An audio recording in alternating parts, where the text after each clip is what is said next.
Bom dia, caros estudantes do Maciço Rangel do sexto ano. Tudo bem com vocês? Espero que sim.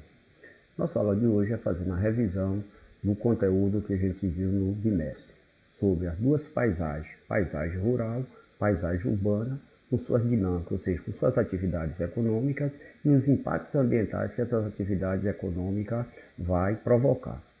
Na aula da semana de sábado, foi mandado para vocês a revisão, vocês responderam.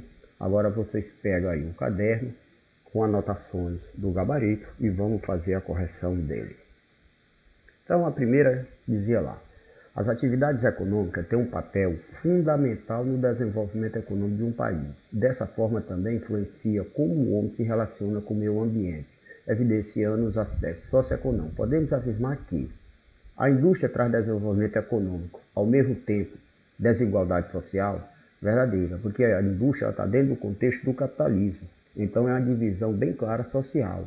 Proletariado, que são os trabalhadores, que vendem sua força de trabalho em troca de um salário, e a burguesia, que é os donos do meio de produção, que é o dono da fábrica, das máquinas, da matéria-prima, vende e fica com o lucro. Letra B. Desmatamento, poluição e uso indevido dos recursos naturais pode causar dano irreversível para as atividades primárias? Sim. Quando a gente fala primária, lembra lá dos três setores da economia. Setor primário, nós temos extrativismo, não é isso? Nós temos a agricultura e a pecuária, que estão intimamente ligadas ao quê?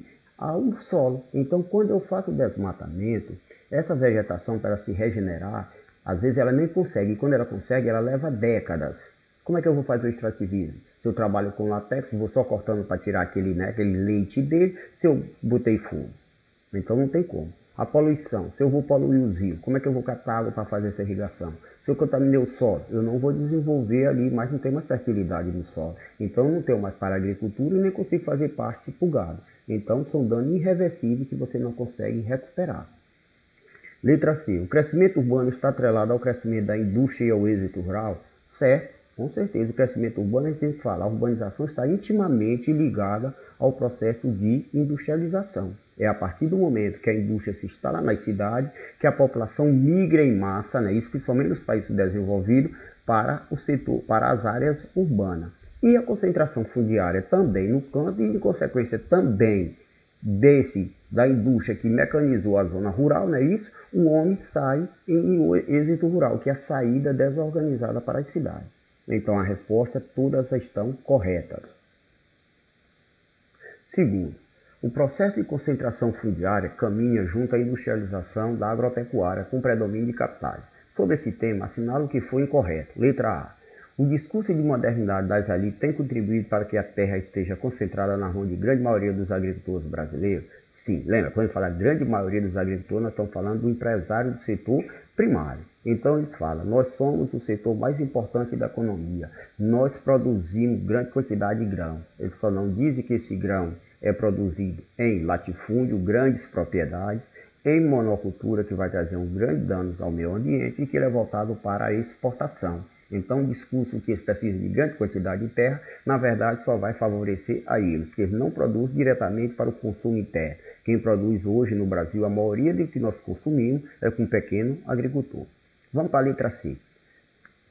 A intensa mecanização leva à redução do trabalho humano e à mudança nas relações do trabalho, com a especialização de funções e o aumento do trabalho assalariado dos diaristas? Verdadeiro.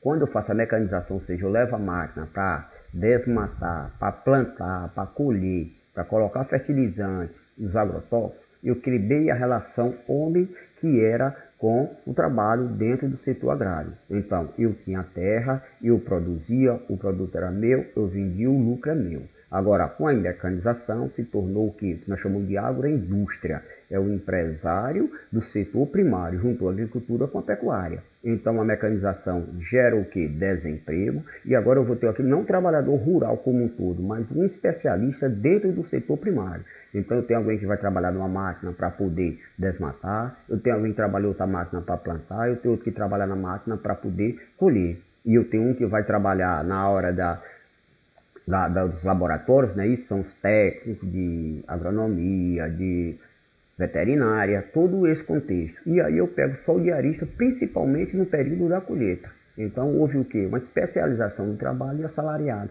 Quebrou o vínculo do homem com a terra. Letra D. As modificações na estrutura fundiária provocam desemprego no campo. Intenso êxito rural, além de aumentar o contingente de trabalhadores sem direito até sua exclusão social, verdadeira. Isso vai de encontro à primeira que nós falamos lá. Então, toda essa modificação da estrutura fundiária brasileira foi provocar desemprego. A máquina substituindo o trabalho. Quando eu não tenho terra, que há uma concentração na zona rural de terra, eu não tenho terra para eu poder plantar. A máquina substitui o meu trabalho que eu poderia trabalhar. O que é que eu tenho que fazer? Eu fico desempregado sem espaço lá. Aí eu vou e migro para as cidades. E a resposta vai ser a letra B. Os pequenos agricultores conseguem competir e não são forçados a abandonar sua lavoura de subsistência e vender suas terras? Para ela ser verdadeira, eu só tirava a palavra não. Se eu tiro bem que a palavra não fica, os pequenos agricultores não conseguem competir e são forçados a abandonar suas lavouras de subsistência e vender suas terras. Isso é o que ocorre no Brasil. A terceira. Sobre as características do efeito estufa, marque a opção correta. Então, agora nós vamos ver as consequências, isso pelas atividades econômicas desenvolvidas nos três setores, primário, secundário e terciário. Então, aqui tem uma imagenzinha mostrando o efeito estufa. Lembra, o efeito estufa, ele é natural, fundamental para a sobrevivência da vida, porque se ele não existisse, não teria um equilíbrio de temperatura na Terra. Um horário, ele seria quente demais, não conseguiria ter vida, e outro horário seria gelado demais. Então, o efeito estufa, ele faz um equilíbrio, ele faz uma média. Por isso que nós falamos, a Terra tem em média 16 graus de temperatura. É a média, eu pegando as médias, não é isso? Mais altas e mais baixas. Por que isso ocorre? Quando os raios solares vêm, ele passa para a atmosfera, que é uma camada gasosa, parte bate nela, reflete para o espaço, uma é absorvida por ela e a outra chega na Terra. Então a Terra absorve essa temperatura durante o dia. A intensidade do Sol vai ficando mais forte, ela vai absorvendo. Quando a Terra faz seu movimento de rotação, a parte não está girada, para o Sol o que é que vai ocorrer? Esse vapor saturou durante o dia, ele começa a subir. Aí ele sobe e vai para o espaço. Então tem um equilíbrio. A Terra retém mais do que o que ela libera. Com as atividades econômicas, e principalmente com o uso da indústria e de combustíveis fósseis, como petróleo, carvão mineral, gás natural, utilização nas fábricas, automotores, o que é que ocorre? Eu crio essa camada amarela aqui, que é uma fuligem, que é a fumaça, que é a poluição, poluente que fica lá. Então os raios descem, agora, em vez dele voltar, ele vai, bate nela, retorna. Bate nela, retorna, bate e retorna. Aí o que é que ocorre?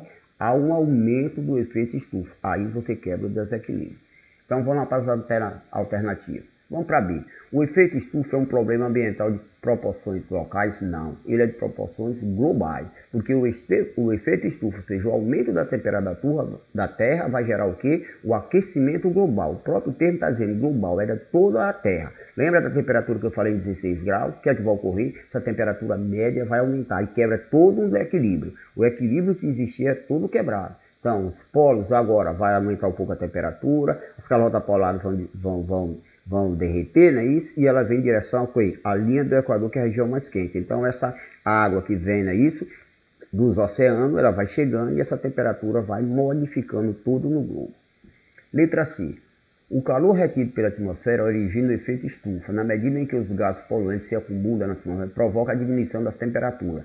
Visto que os raios solares não atingem a superfície terrestre, é o contrário, ela bate na atmosfera, ela consegue penetrar, o que ela não consegue é sair. A alternativa está dizendo que ele bate e não consegue penetrar, é o contrário. Ela consegue penetrar, ela não consegue sair. É aquele mesmo exemplo que a gente sempre fala que é o mais fácil. Um carro exposto no meio do tempo, sem uma proteção, os raios solares batem no vidro e consegue penetrar. Agora ele não consegue sair. Por isso que os automóveis ficam muito quentes. O que é a estufa? Eu vou desenvolver,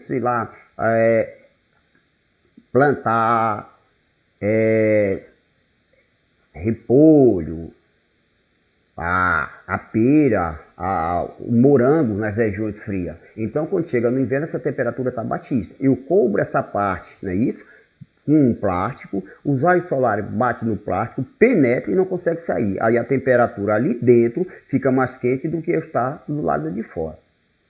Letra D. O efeito estufa associado aos gases poluentes na atmosfera é denominado de efeito estufa natural original? Não. Ele é efeito estufa natural original quando não está associado aos gases poluentes. Aí tem o que? A ação antrópica do homem. Então nós modificamos esse efeito. E a resposta seria a letra A. O efeito estufa é influenciado pela enorme quantidade de gases poluentes emitidos pelas queimadas, expelidos pelas chaminés das fábricas e escapamento dos automóveis. Tudo aquilo que nós falamos, tá certo? Então a letra A. A quarta. Há várias atividades econômicas desenvolvidas pelo ser humano. Dentre essas opções, assinala a atividade econômica que não é predominante no espaço urbano e altera as paisagens nos espaços rurais. Letra A, indústria. A indústria está lá no setor secundário, é onde é desenvolvida lá nas cidades, na zona urbana. O comércio está onde? No setor terciário, também está nas zonas urbanas. Letra D, prestação de serviço também é do setor terciário e essencialmente urbano. A resposta é agropecuária.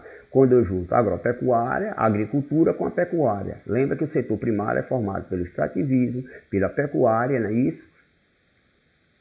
E agricultura. Então eu junto aqui a agropecuária e faço um como um todo. A quinta, trata-se de um gigantesco movimento de construção de cidades, necessário para o assentamento residencial dessa população, bem como de suas necessidades de trabalho, abastecimento, transporte, saúde, energia e água. Na verdade, a cidade que nós falamos é a infraestrutura necessária para uma cidade ser viável, ou seja, para ela ser de qualidade de vida boa para a população. Nós chamamos de cidade formal. Ainda que o rumo tomado pelo crescimento urbano não tenha respondido satisfatoriamente a todas as necessidades, o território foi ocupado e foram construídas condições para viver nesse espaço. A dinâmica de transformação da cidade tende a apresentar como consequência a expansão das áreas periféricas. Vamos letra B. Direcionamento maior de fluxo de pessoas devido à existência de um grande número de serviços. Tem um direcionamento grande, mas não tem essa infraestrutura, que é esse número de serviços que o próprio enunciado fala. Então ela é falsa. O serviço ele é pouco, ele ainda é aquém do necessário. Letra C.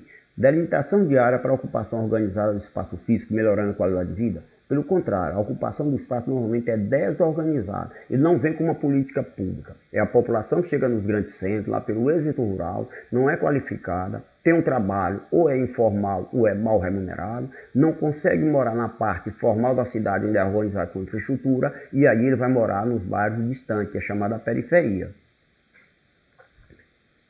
Letra D. Implantação de políticas públicas que promovam a moradia e o direito à cidade a seus moradores. Também não é, isso aí seria o ideal, mas é exatamente a falta de política pública que vai promover toda essa moradia e o direito à cidadania dos trabalhadores.